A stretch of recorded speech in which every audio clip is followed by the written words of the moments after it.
In today's video, I'm going to teach you how to set up Supabase email registration with Next App Router. By the end, you'll have email sign up and verification configured in your Supabase project, ready to plug into your Next.js app router app. First, open your Supabase dashboard in your browser. If you're starting fresh, create a new project. Give it a clear name you recognize later, pick a region close to your users, and complete the setup prompts. Keep any credentials Supabase shows you secure, and don't share them in code or screenshots.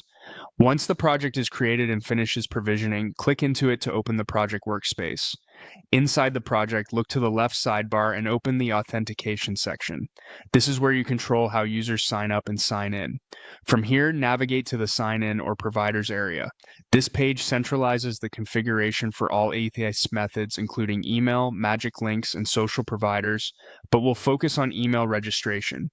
Enable the option that allows new users to sign up. This setting determines whether users who aren't already in your database can create accounts, so make sure it's on if you're building a public onboarding flow. Below that, ensure that email confirmation is enabled. Requiring users to confirm their email improves account security and helps you avoid signups with mistyped or disposable addresses. It also aligns well with Next App Router flows where you handle a post-verification redirect back into the app. Once those choices are set, click Save Changes. It's a small step, but don't skip it. Supabase won't apply your toggles until you save. After saving, you'll land back on the auth provider's overview. Locate the email provider and open it to fine-tune how email-based authentication behaves. Within the email provider settings, find and open the URL configuration section. This part is crucial for Next.js applications because it controls where Supabase sends users after they click the verification link in their inbox. In the site URL field, enter the base URL of your app. During local development, that's commonly http://localhost 3000. For a deployed app, use your production domain, including the protocol, like https yourdomain.com. The site URL should match where your app is actually running, so the verification link returns the user to the right place. If you plan to support multiple environments, it's a good idea to update this setting as you move from development to staging and production to ensure the links always resolve correctly.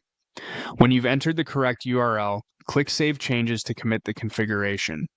With that, your Supabase project is set to accept new email signups, require email confirmation, and send users back to your Next.js app router site after they verify. In practical terms, when a user registers through your app, Supabase will send a verification email. The user clicks the link, Supabase validates the token, and the browser navigates to the site URL you just set. From there, your application can complete the sign-in flow and render the appropriate post-authenticated experience. A few quick tips as you start testing. If users don't receive emails, check that allowing new users and email confirmation are both enabled and saved. Verify that your site URL includes the protocol and has no typos. In development, some email providers may delay or filter messages. Look in spam or junk folders when testing. If you change environments, remember to update the site URL so the verification link points to the correct domain. And when you preview your application locally, keep the dev server running while you test the verification flow so the redirect can load successfully. That's it. You've configured Supabase authentication for email registration, set email confirmation, and pointed verification links to your Next App Router site. This foundation keeps your onboarding consistent, secure, and ready for integration into your UI. Thanks for watching and happy building.